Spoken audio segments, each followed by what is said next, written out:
Dan Terrace. Hello. I'm with the Bio Video Center, and I'm here with Kiran, who's a well-known entrepreneur from India. Hi, Kiran. Hi, Dan. Tell us about Bio India. There seems to be a lot of interest in spin-offs from this type of a meeting.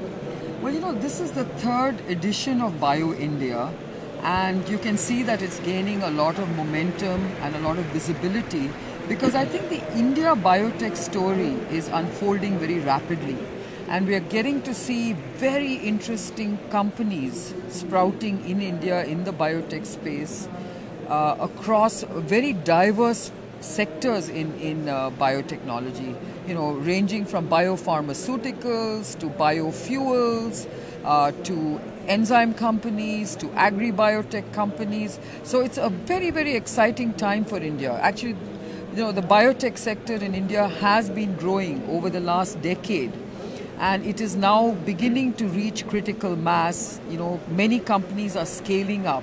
So I think that's why the whole India biotech story is becoming very visible on the global scenario. Now, Kiran, you're a role model in India for what you've accomplished. Would you have predicted 10, 15 years ago the growth of biotech in India?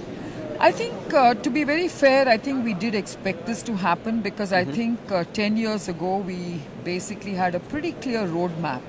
And, you know, we had a pretty clear understanding of what it would take to get there. We predicted this, the size of this segment to be about $5 billion, and that's exactly where we are today. So we've been pretty accurate about forecasting. But I think the potential is much greater. And I think today the Indian government is enabling that growth in a much more robust way. I think they're putting into place a lot of very good incentivized programs, funding, and doing a lot of stuff which really will propel growth in this sector. So this meeting, this bio meeting, is obviously a template for what you're doing. Do you see the same kind of partnerships developing? I mean, that's obviously the strength, one of the strengths of this kind of program. So you hope to attract an international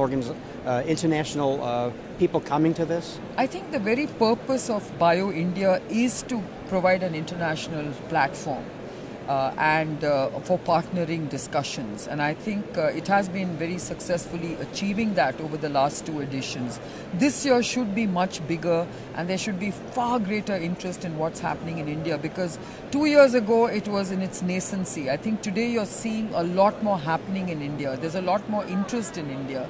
And I think India as a market itself is very attractive. Yes. So I think when you put everything into context, emerging markets, India, innovation, biotech, that whole combination is very, very exciting. And I think we expect this year's Bio India to be a big success. So tell us when this meeting is and where. It's in Mumbai on the 12th and 13th of September. And we just hope that everybody gets to Mumbai on those 2 dates. So maybe you should have Fareed Zakaria as a tour guide and fill up a 747 heading to Mumbai. Well, Fareed Zakaria is a Mumbai man. So, you know, no surprises if he happens to be there on the 12th and 13th of September. I think what everyone is impressed about India is what Fareed has been talking about, and that's the entrepreneurial spirit despite government. That's true, but I think, you know, government has been playing a very enabling role in biotechnology. And, you know, biotech is one sector that unfortunately can't do without regulation in some form. But I must say that at the moment, the government of India is very supportive, and I think biotech is going to be a big, big growth story for India. Well, Kiran, great talking to you. It was a pleasure. Thank you very much. This is Dan Terrace for the Bio Video Daily Show. Thank you.